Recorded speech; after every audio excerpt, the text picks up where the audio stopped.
The orange prescription bottle made that hollow rattle when I shook it.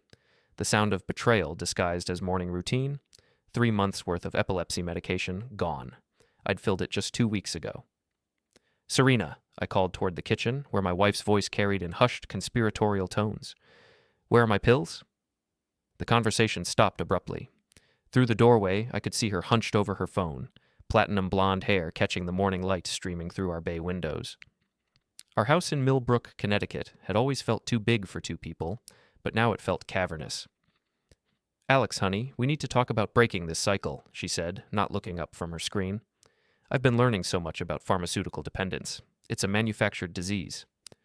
I stared at her perfectly manicured nails tapping against her phone case, some motivational quote about authentic living printed in rose gold script. The irony wasn't lost on me. Manufactured disease?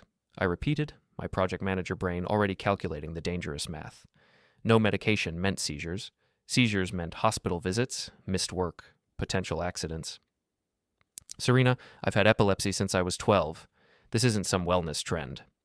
She finally looked up, her Instagram perfect smile faltering slightly. But Dr. Wellness, that's Renee's channel. She explained how big pharma creates dependency. Look, I ordered these amazing supplements instead. She gestured toward a collection of rainbow-colored bottles arranged on our granite countertop like some twisted pharmacy display. You threw out my medication and replaced it with, what, vitamins? Adaptogenic herbs, probiotics, and neural support compounds, she recited, clearly reading from something. Renee says the transition might cause some discomfort, but that's just your body detoxing from the chemicals. The familiar aura hit me then, that metallic taste, the slight visual distortion that meant a seizure was coming. I gripped the kitchen island, trying to breathe through it. Alex, are you okay? Serena's voice sounded different now, excited almost. I heard the distinct sound of her phone camera activating. Turn that off, I managed, but the seizure took hold before I could say more. When consciousness returned, I was on our hardwood floor, Serena crouched beside me with her phone still recording. The red light blinked accusingly. That was incredible footage, she whispered, reviewing the video. This is exactly what Renee said would happen during withdrawal. I wasn't withdrawing, I said, struggling to sit up. I was having a seizure because you threw out my medication. But she was already typing, crafting what I would later discover was the first post in my involuntary recovery journey. That afternoon, while Serena attended her wellness coaching session with Renee, I tried to piece together what had happened. Our shared laptop revealed the disturbing truth. She'd been planning this for weeks.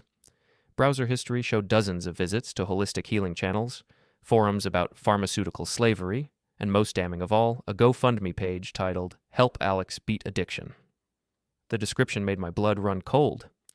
My husband has been struggling with pill addiction for years. After hiding his problem, he's finally ready to get clean. Please support his journey to wellness. Every dollar helps fund his detox and therapy. The page had been active for 3 days. It had already raised $3,147. I scrolled through the comments, each one a knife twist.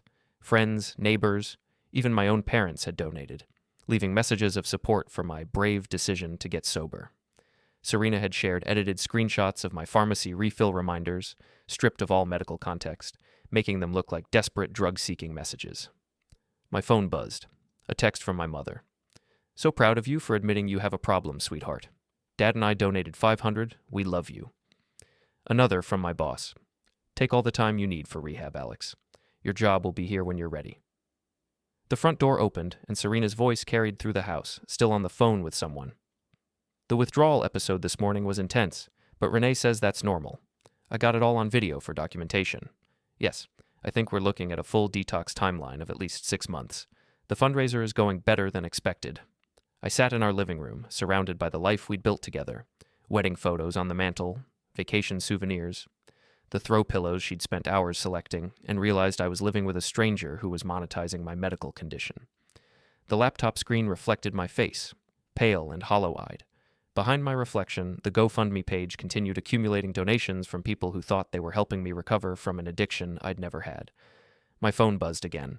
This time it was Dr. Karen Siegel, my neurologist. Alex, I just received a very concerning call from your wife. She's requesting that I support her decision to discontinue your medication. I need you to call me immediately. I looked toward the kitchen, where Serena was now live streaming to her wellness group, describing my morning seizure as a breakthrough moment in his healing journey. The empty prescription bottle sat on the counter like evidence at a crime scene. I picked it up, listening to that hollow rattle again, and made a decision that would change everything. I was going to document every lie, record every manipulation, and expose the truth about Serena's wellness journey, even if it destroyed our marriage in the process. Dr. Siegel's office smelled like sanitizer and concern. The neurologist who'd managed my epilepsy for 8 years sat across from me, her expression grim as I explained Serena's detox plan. "Alex, what your wife is doing constitutes medical endangerment," she said, making notes in my file. "I'm required to report this to Adult Protective Services and local authorities." "She thinks she's helping," I said, though the words felt hollow. Her wellness coach convinced her that epilepsy medication is just pharmaceutical dependency. "Her wellness coach isn't a doctor. What are her credentials?" I pulled up Renee's Instagram profile on my phone. 200,000 followers, a certificate from something called the Holistic Wellness Institute, and a supplement affiliate program. Dr. Siegel's jaw tightened. "That's not medical training, Alex. That's marketing." She picked up her phone. "I'm calling this in now, and I'm writing you a new prescription with explicit instructions that only you can pick it up." 20 minutes later, I sat in the hospital parking lot, new prescription in hand, trying to process what Dr. Siegel had told me. The police would be conducting a welfare check. Adult Protective Services would investigate. My medical records would be reviewed by the state. Serena's latest Instagram story showed her arranging those rainbow supplement bottles in artistic patterns, captioned, "Day 3 of Alex's pharmaceutical detox. His body is fighting the transition, but we're staying strong. Link in bio for his recovery fund. Bo, holistic healing, everyone's big pharma lies, zero authentic living." The comments were overwhelmingly supportive. People I'd known for years were praising Serena's courage in helping me face my addiction. My phone rang. "Serena. Where are you? I made lunch. Quinoa bowls with the new supplements mixed in." "I'm not taking those supplements, Serena. I'm taking my actual medication." "Alex, we talked about this. You need to trust the process. Renee says resistance is normal, but Renee isn't a doctor. She's helped thousands of people break free from pharmaceutical slavery. The testimonials on her website are marketing materials, not medical advice." A long pause. When she spoke again, her voice had changed, taking on the manipulative tone I was beginning to recognize. "Alex, I'm worried about you. This defensiveness, this anger. It's classic addict behavior. Maybe we need to consider a more intensive intervention." "What kind of intervention?" "Renee knows a facility that specializes in pharmaceutical dependency. It's expensive, but with the GoFundMe money—" "You mean the money people donated thinking I was an actual addict?" "You are addicted, Alex, to seizure medication. Just because doctors normalized it doesn't make it healthy." I hung up and drove to the pharmacy, where I discovered another layer of Serena's deception. My insurance had been canceled. When I called the company, they informed me that my wife had contacted them claiming I was using my medication inappropriately and requesting that coverage be terminated. "She said you were selling the pills," the representative explained. "We have documentation of her concerns about your substance abuse." It took 2 hours and a conference call with Dr. Siegel to restore my coverage and fill the prescription. By the time I got home, Serena had transformed our living room into a staging area for what she called my intervention. She'd invited her wellness coaching group, 5 women I barely knew, all clutching their phones like weapons. Renee sat in my favorite chair, her laptop open to what appeared to be a payment processing page. "Alex," Serena said, her voice artificially gentle, "we're here because we love you and want to help you heal." I noticed the ring light set up behind the couch, the professional microphone clipped to Serena's shirt. This wasn't an intervention, it was content creation. "Are you live streaming this?" "We're documenting your journey," Renee said, her voice carrying the practiced authority of someone accustomed to being unquestioned. "Transparency is crucial for authentic healing. Turn off the camera." "Alex, your resistance to accountability is concerning," one of the other women said. "Addicts often struggle with transparency." I pulled out my phone and started recording. "Let me be transparent then. I have epilepsy. I've had it since I was 12 years old. I take medication to prevent seizures, not because I'm addicted, but because without it, I could die." "That's fear-based thinking," Renee said. "The medical industry profits from keeping you dependent on their chemicals. Natural healing?" "Natural healing doesn't stop electrical misfires in the brain." Serena stepped closer, and I could see the calculation in her eyes. She was performing now, playing the role of the concerned wife for her audience. "Alex, if you don't admit you have a problem, I can't stay in this marriage. I won't enable your addiction anymore." The ultimatum hung in the air like a challenge. Around us, 5 phones continued recording, documenting what they believed was a breakthrough moment in my recovery. "Fine," I said, looking directly into Serena's camera. "I admit I have a problem. My problem is that my wife threw out my life-saving medication and is now trying to extort money from our friends and family by claiming I'm an addict." Renee's face went pale. "Alex, that's not... My problem is that you're charging my wife $400 a month for medical advice when you have 0 medical training. My problem is that you're both committing fraud." The room erupted in protests, but I kept talking, my voice growing stronger with each word. "My biggest problem is that I trusted the woman I married not to endanger my life for social media content and GoFundMe donations." Serena lunged for my phone, but I stepped back, still recording. "Turn that off," she screamed, her carefully constructed wellness persona cracking. "You're ruining everything." "I'm telling the truth." That's when the doorbell rang, followed immediately by authoritative knocking. "Police, we're here for a welfare check." Through our front window, I could see 2 officers and a woman in a business suit, Adult Protective Services. Dr. Siegel had kept her word. Serena's face went white as she realized the cameras were still rolling, documenting everything. The intervention was about to become evidence. Officer Donna Marks had the kind of steady presence that made you feel like someone competent was finally in charge. She sat across from me at our dining room table while her partner interviewed Serena in the kitchen. The APS investigator, a sharp-eyed woman named Patricia Coleman, reviewed the medication bottles and supplement containers spread across our counter. "Let me make sure I understand," Officer Marks said, consulting her notes. "Your wife disposed of your prescribed epilepsy medication without your knowledge and replaced it with supplements purchased through an affiliate marketing program?" "That's correct. I showed her my phone recording of the intervention. She's also been filming my seizures and posting them online as evidence of drug withdrawal." Officer Marks watched the video, her expression growing more serious with each passing second. "Mr. Browning, are you aware that your wife has been in contact with your employer and family members regarding your alleged substance abuse?" My stomach dropped. "What did she tell them?" "According to your boss, she called yesterday requesting information about your company's addiction recovery benefits. She told him you'd been hiding a pill addiction for years and were finally ready to seek treatment." From the kitchen, I could hear Serena's voice rising defensively as she tried to explain her actions to the other officer. The wellness coaching group had been asked to wait outside, their phones confiscated as potential evidence. "She also contacted your parents," Officer Marks continued. "They've been under the impression that you voluntarily entered some kind of detox program." Patricia Coleman joined us, carrying a laptop bag and several evidence containers. "Mr. Browning, I need to ask you about this GoFundMe campaign. Were you aware your wife was soliciting donations for your alleged addiction treatment?" I pulled up the page on my phone.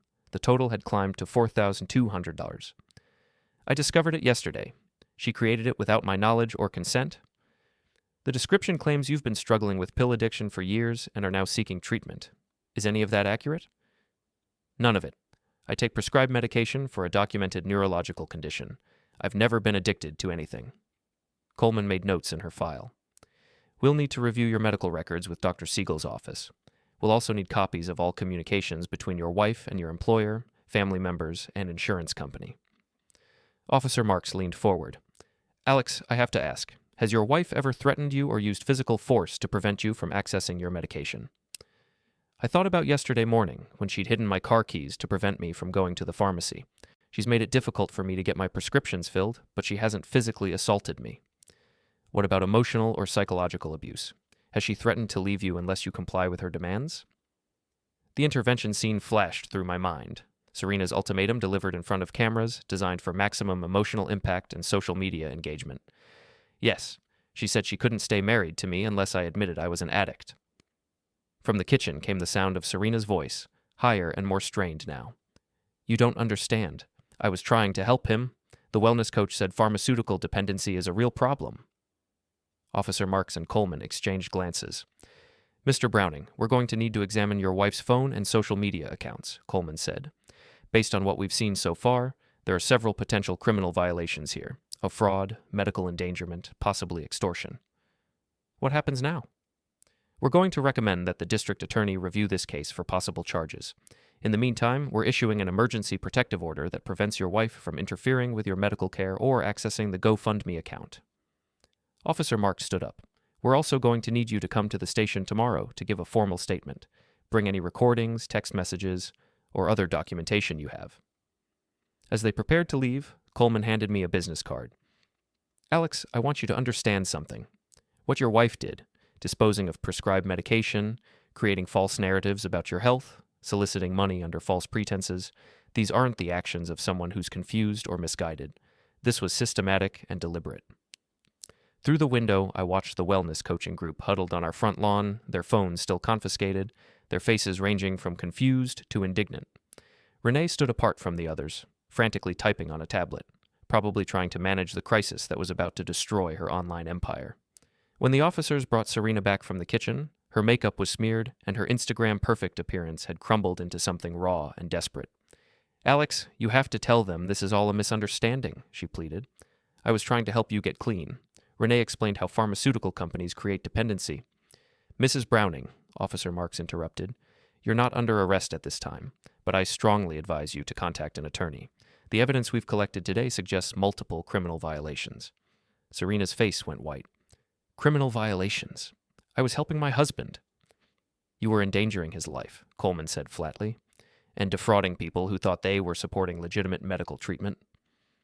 After the officials left, Serena and I stood in our living room, surrounded by the debris of her intervention setup, ring lights, microphones, and those rainbow supplement bottles that had started this nightmare. "You've destroyed everything," she said, her voice hollow. "My coaching business, my reputation, our marriage, everything." "I didn't destroy anything, Serena. I just stopped letting you lie about me." She looked around the room as if seeing it for the first time, then grabbed her purse and headed toward the door. "Where are you going?" "To Renee's. I need to figure out how to fix this." "There's nothing to fix. You committed fraud. You endangered my health. You lied to our friends and family." She turned back, and for a moment, I saw something that might have been genuine remorse cross her face. "I really thought I was helping you," she whispered. "No, you didn't. You thought you were building a brand." After she left, I sat in the silence of our house and began planning my next move. The police investigation would handle the criminal aspects, but Serena had damaged more than just my health. She'd destroyed my reputation, my relationships, and my trust. It was time to start rebuilding, and that meant taking control of the narrative she'd created around my life. The next morning, I woke up in my own house for what I suspected might be the last time as a married man. Serena hadn't come home, and her absence felt like the first honest thing she'd done in weeks. My phone showed 17 missed calls from family members and friends who'd seen the police cars yesterday. The neighborhood gossip network had been working overtime. Mrs. Dorsey from across the street had already texted twice, asking if everything was okay, and whether the addiction intervention had gone well. I made coffee and opened my laptop to survey the damage. Serena's Instagram account had been deactivated, but screenshots were circulating on neighborhood Facebook groups. Someone had recorded portions of the intervention through our front window, and the footage showed Serena screaming at me while police officers confiscated phones from her wellness coaching group. The comments were brutal. "I donated $100 to that GoFundMe. If this was all fake, I want my money back. My husband has epilepsy too. I can't imagine throwing away his medication. This is insane." Serena always seemed a little too perfect on social media. Guess we know why now. But the most devastating comment came from my own mother. "I'm so confused. Alex, please call us. We don't know what to believe anymore." I was about to call her when my doorbell rang. Through the peephole, I saw my old high school friend Evan Martinez, holding 2 cups of coffee and wearing the expression of someone who'd come to deliver difficult news. "Figured you might need caffeine and a friendly face," he said when I opened the door. Evan had become a private investigator after his stint in the Army, and his professional instincts had always been sharp. "Let me guess. You heard about yesterday's drama." "The whole town heard about it. Mrs. Pritchard called my mother at 6 this morning with a full report." He handed me one of the coffees. "But I'm not here about the gossip. I'm here because I did some digging on your wife's wellness coach." We sat at my kitchen table, surrounded by the evidence containers Patricia Coleman had left behind, supplements, medication bottles, and printed screenshots of social media posts. "Renee Morrison," Evan said, opening a folder thick with documents. "Real name Rebecca Morrison. She's been running wellness coaching scams for 3 years, always moving to new areas when things get hot." He spread out printed pages showing different websites, all featuring the same woman with slightly different names and credentials. In Florida, she was Dr. Rebecca Morris, selling detox programs to cancer patients. In Arizona, she was Renee M. Wellness, convincing diabetics to stop taking insulin. She's left a trail of hospitalized victims and defrauded families across 4 states. My coffee went cold as I processed this information. Serena paid her $400 a month for advice from a serial con artist. It gets worse. Look at this. Evan showed me a police report from Phoenix. 2 years ago, a man named David Chen died after following Renee's advice to stop taking his heart medication. His family sued, but she'd already disappeared. Jesus. Alex, your wife didn't just endanger you. She got involved with someone who's literally killed people with fake medical advice. I stared at the documents, trying to reconcile this information with the woman who'd sat in my living room yesterday, confidently dispensing wellness advice to her devoted followers. There's more, Evan continued. I tracked down 3 of her former clients from her time in Connecticut. They're all willing to testify about her methods, the way she isolates people from real medical care, convinces them their doctors are lying, and then monetizes their health crises through affiliate programs and coaching fees. Why are you doing this research? Evan's expression grew serious. Because yesterday, while you were dealing with police, Serena and Renee were at the Marriott downtown, planning their next move. I have a contact who works hotel security. They recorded everything. He pulled out his phone and played an audio file. Serena's voice was clear and desperate. We need to control this narrative before it destroys everything. If people find out about your background, about the other clients who got sick... Renee's voice interrupted. The Phoenix situation was different. That man had underlying conditions. But you're right, we need to pivot. Maybe we position Alex as having a psychotic break, make him look unstable. Could that work? If he's declared mentally incompetent, you could get power of attorney. Control his medical decisions, his finances, everything. The GoFundMe money is just the beginning. My hands shook as the recording continued. They weren't just planning to destroy my reputation. They were plotting to have me declared mentally incompetent so Serena could seize control of my life entirely. There's more, Evan said. They discussed moving the GoFundMe money to an offshore account before authorities could freeze it, and they talked about having you involuntarily committed to a psychiatric facility. On what grounds? Renee claimed she could provide documentation of your violent behavior and delusional thinking. Apparently, she has connections at a private facility that doesn't ask too many questions about their intake procedures. I sat back in my chair, overwhelmed by the scope of their conspiracy. This wasn't just fraud or medical endangerment. They were planning to steal my freedom, my money, and my sanity. Evan, I need you to take this recording to Officer Marks immediately. Already done. I dropped off copies at the police station this morning. They're expediting the investigation. My phone buzzed with a text from an unknown number. Alex, this is Renee. We need to talk before you make any more mistakes. Meet me at Starbucks on Main Street at 2 p.m. Come alone. I showed the message to Evan, who grinned like a predator who just spotted wounded prey. She doesn't know we have the hotel recording, he said. She thinks she can still manipulate you. What do you want to do? I want to give her enough rope to hang herself. You go to that meeting, but you'll be wearing a wire, and I'll be watching from across the street. Let her dig her own grave. As we planned the confrontation, I felt something I hadn't experienced since this nightmare began. Control. For the first time since finding that empty medication bottle, I wasn't reacting to Serena and Renee's manipulations. I was setting the trap. By evening, their entire conspiracy would be exposed, recorded, and delivered to law enforcement. The intervention was about to become a confession. Starbucks on Main Street buzzed with its usual afternoon crowd. College students, remote workers, and retirees lingering over expensive coffee drinks. I sat at a corner table, the wire Evan had procured from his PI contacts hidden beneath my shirt, transmitting every sound to the recording device in his surveillance van parked across the street. Renee arrived exactly at 2 p.m., her wellness coach persona intact despite yesterday's police intervention. She wore flowing white pants and a crystal pendant that probably cost more than most people's monthly medication budget. Alex, she said, sliding into the chair across from me with practiced grace. I'm so glad you agreed to meet. We need to clear up this terrible misunderstanding. What misunderstanding would that be, Renee? Or should I call you Rebecca Morris? Or maybe Dr. Rebecca from your Florida cancer scam? Her composure cracked for just a moment, a flash of surprise before the smooth mask returned. I don't know what you're talking about. Someone has been feeding you false information. David Chen, I said, watching her face carefully. Phoenix, Arizona. Heart medication. Ring any bells? This time, the mask stayed in place, but her hands tightened around her overpriced green tea. Alex, you're clearly having some kind of psychological episode. The stress of detoxing from pharmaceutical dependency can cause paranoid delusions. Cut the act, Rebecca. I know who you are. I know about the trail of victims you've left across 4 states. I know about the police reports and the lawsuits. She leaned forward, her voice dropping to an urgent whisper. Listen to me very carefully. You're in serious trouble. Serena is preparing to have you declared mentally incompetent. She's already contacted a psychiatrist who specializes in pharmaceutical psychosis cases. Pharmaceutical psychosis isn't a real diagnosis. It is when you pay the right doctor to make it real. Her eyes glittered with something that might have been admiration for her own cleverness. Serena has documentation of your violent outbursts, your delusional thinking, your inability to accept reality about your addiction. What documentation? The intervention video shows you becoming aggressive and paranoid.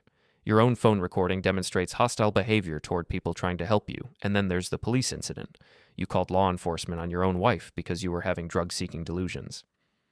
I felt sick as I realized how thoroughly they'd planned this. Every action I'd taken to defend myself had been reframed as evidence of mental instability. Here's what's going to happen, Renee continued, her voice taking on the hypnotic cadence she probably used with all her victims. You're going to voluntarily check yourself into Serenity Springs, a private wellness facility that specializes in pharmaceutical dependency recovery. It's expensive, but the GoFundMe money will cover the initial costs. And if I refuse? Then Serena will have no choice but to petition the court for an emergency psychiatric hold. With the evidence we've compiled, and with Dr. Harrison's professional assessment, you'll be committed involuntarily. That process is much more unpleasant. Dr. Harrison? A psychiatrist who understands the connection between long-term pharmaceutical use and mental deterioration. He's very good at his job. Through the coffee shop window, I could see Evan in his van, undoubtedly recording every word of this conversation. Renee was confessing to a conspiracy that would destroy both her and Serena. What's in this for you? I asked. Why go to all this trouble for 1 mark? 1 mark? She laughed, the sound sharp and brittle. Alex, you're not the end game. You're the proof of concept.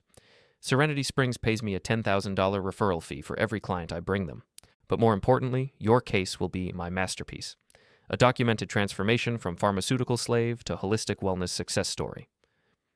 And if I die during this transformation, like David Chen did? Her face went cold. David Chen was weak. He couldn't handle the healing process. But his death taught me valuable lessons about managing the transition more carefully. You're talking about murder. I'm talking about natural selection. Some people are strong enough to break free from pharmaceutical slavery, and some aren't. The weak ones serve as cautionary tales for the strong ones. I stared at this woman who spoke about human death with the casual indifference of someone discussing weather patterns. She wasn't just a con artist, she was a predator who fed on vulnerable people's desperation and fear. What about Serena?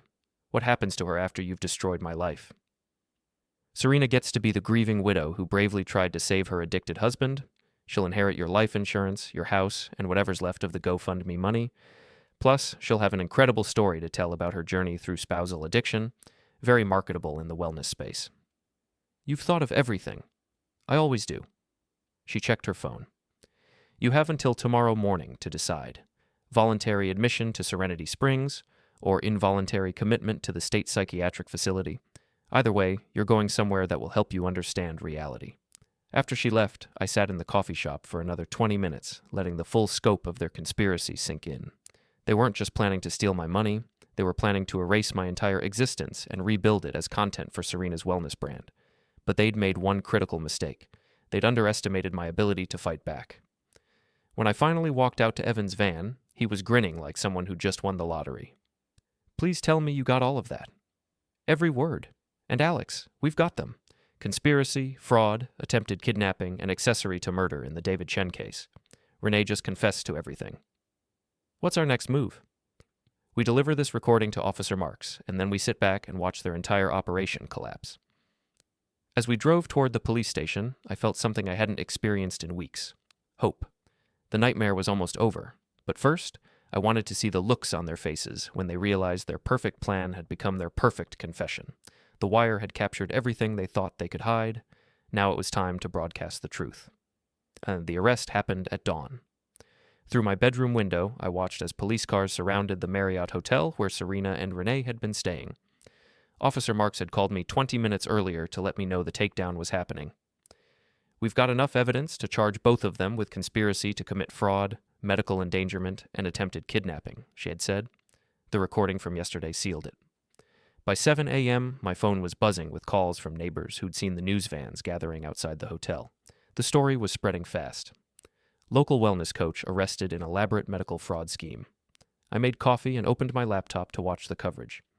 Channel 8's morning anchor stood outside the Marriott, explaining how a holistic wellness conspiracy had targeted a local man's epilepsy medication as part of a broader scam. Rebecca Morrison, who operated under the name Renee Morrison, has been wanted by authorities in 3 other states for similar schemes targeting people with chronic medical conditions, the reporter said.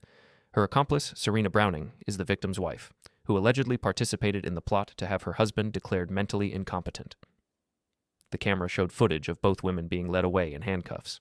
Serena looked nothing like the polished wellness influencer who'd been staging interventions just days ago. Her hair was disheveled, her makeup smeared, and her face showed the hollow shock of someone whose carefully constructed reality had just imploded. Renee, by contrast, maintained her composure even in custody, her expression suggesting she was already calculating her next move. My doorbell rang. Through the peephole, I saw Patricia Coleman from Adult Protective Services, holding a thick folder and wearing the expression of someone delivering good news. "The charges have been filed," she said when I let her in. "Both women are being held without bail pending arraignment. The GoFundMe account has been frozen, and all donated money will be returned to contributors."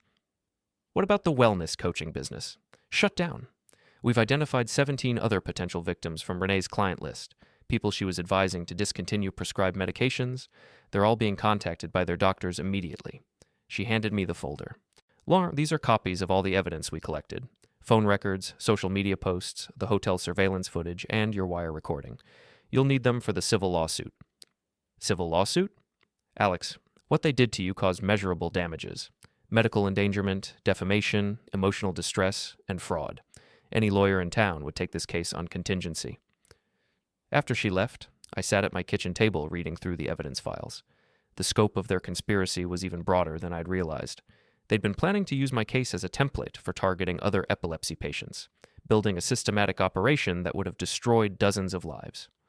Phone records showed that Renee had been in contact with similar wellness coaches in other states, sharing strategies for identifying vulnerable targets and isolating them from proper medical care. My situation wasn't personal. It was a beta test for a nationwide scam. Around noon, Evan arrived with a bottle of champagne and a stack of newspapers. "You're famous," he said, spreading the papers across my counter. "Front page of the Hartford Courant, above the fold in the New Haven Register, and the story's been picked up by CNN's medical fraud unit." The headlines were satisfying. "Wife's wellness scam nearly kills epileptic husband," "GoFundMe fraud exposed after police investigation," and my personal favorite, "Fake wellness coach's trail of victims ends in Connecticut arrest." "The best part," Evan said, opening the champagne, "is that Renee's other victims are coming forward. The FBI is building a federal case that could put her away for 20 years. And Serena, facing 5 to 10 for conspiracy and fraud. Her lawyer's already reaching out about a plea deal." We toasted to justice, but the celebration felt hollow. My marriage was over, my reputation would take years to rebuild, and I'd learned that the person I'd trusted most in the world had been willing to destroy my life for social media content and GoFundMe money. That afternoon, my parents drove down from Boston.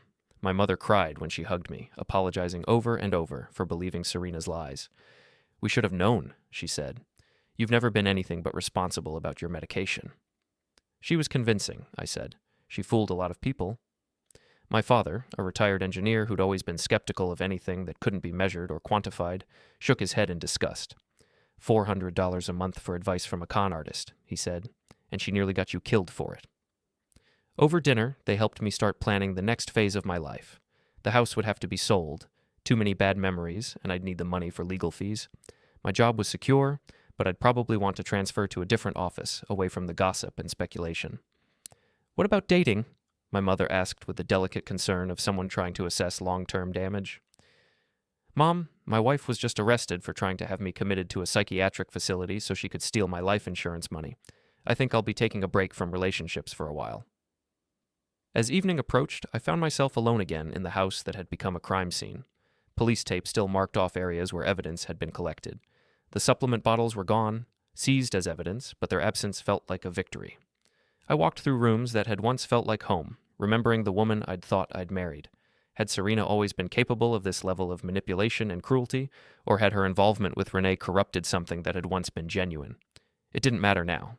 The woman I'd loved had either never existed or had died somewhere along the way, replaced by someone who could film my seizures for social media content and plot my institutionalization for profit. My phone buzzed with a text from Officer Marks. Arraignment is tomorrow at 10 a.m. You're welcome to attend, but it's not necessary. Both defendants will likely plead not guilty and request bail hearings.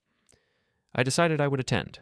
After everything they'd put me through, I wanted to look them in the eye one more time and let them see that their victim had survived their scheme.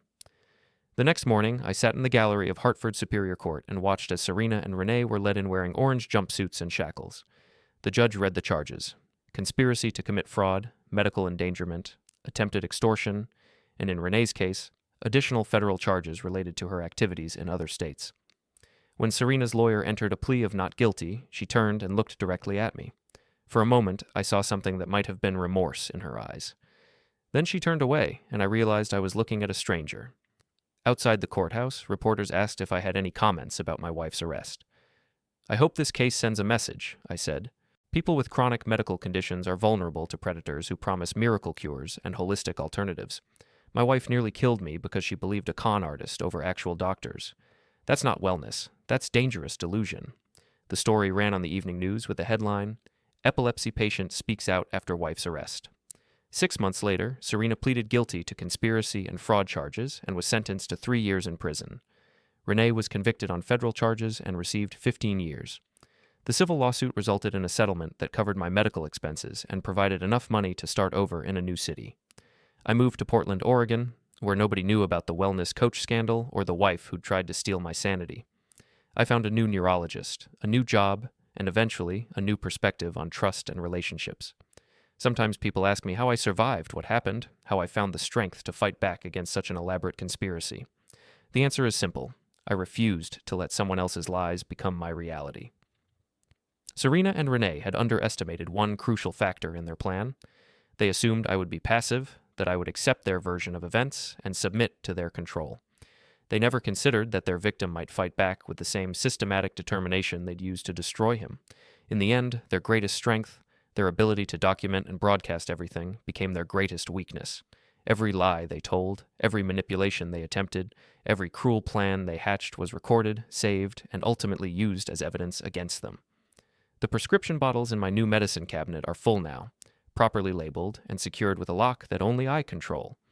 My epilepsy is well managed, my health is stable, and my life belongs to me again. Sometimes the best revenge isn't elaborate or dramatic. It's simply refusing to let predators destroy you, and making sure they face the consequences of their actions. The wellness coaches are in prison where they belong, and I'm free to live my life on my own terms.